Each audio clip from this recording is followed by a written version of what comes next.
Hi mga kabusing, kumusta? So for today's video, i-review natin ko yung latest model ng Isuzu Spider Eye drop side 10 feet for GG2. So tara, samahan niyo ako. Magkano nga ba yung for GG2 ngayon na latest model? Please pala subscribe to my channel. Thank you pala sa mga nag-subscribe na. Please comment down below kung ano mga unit na gusto nyong i-review ko. Thank you. Hi mga kabusing. So ito yung latest model ng Isuzu.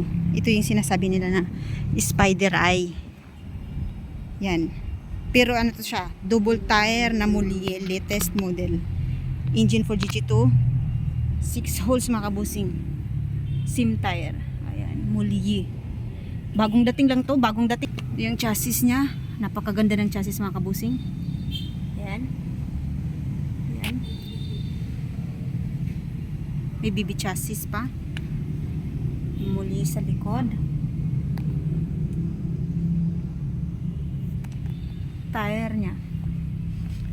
Size ng tire, is 14. 10 feet mga kabusing. Oh, may step board pa. Hello. So, fully manual mga kabusing. Bago rin naabot. Isa lang ang inyong starter ani. Yung air filter. No.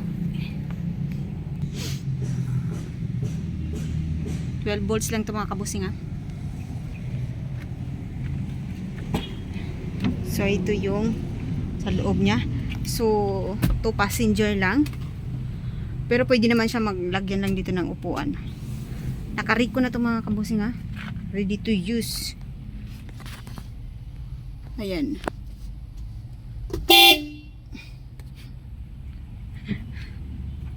So how many speed?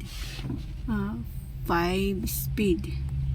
May stereo to, may aircon, complete tools,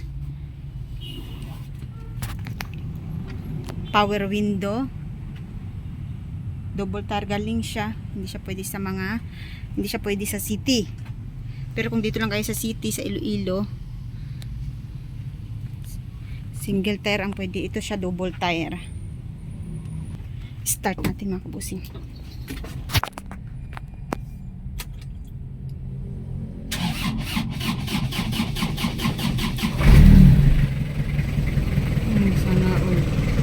Ito mga kabusing.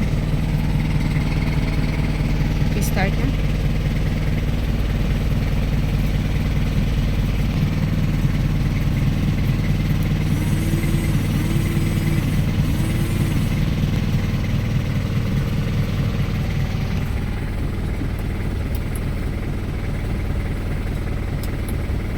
PNDYKB News Team, RTN Radyo Ronda Balita, magaling Lunes to Biyernes na adlaw, tagsa alas 6 sanada, alas 12 sa mundo.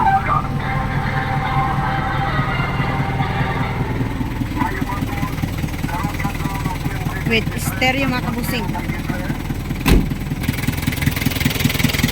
Ito yung engine. Engine ng 4GG ito mga kabusing.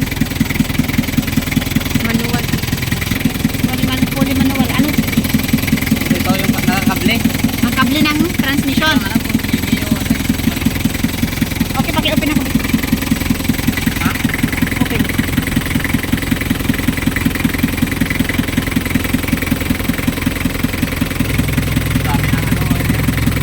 Daming oil?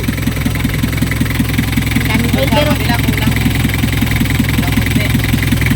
naka-change oil na.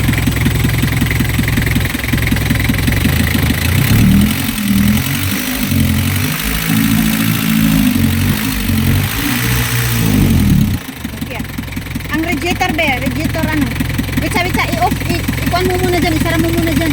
Kaya ang tubig makapumasok yan.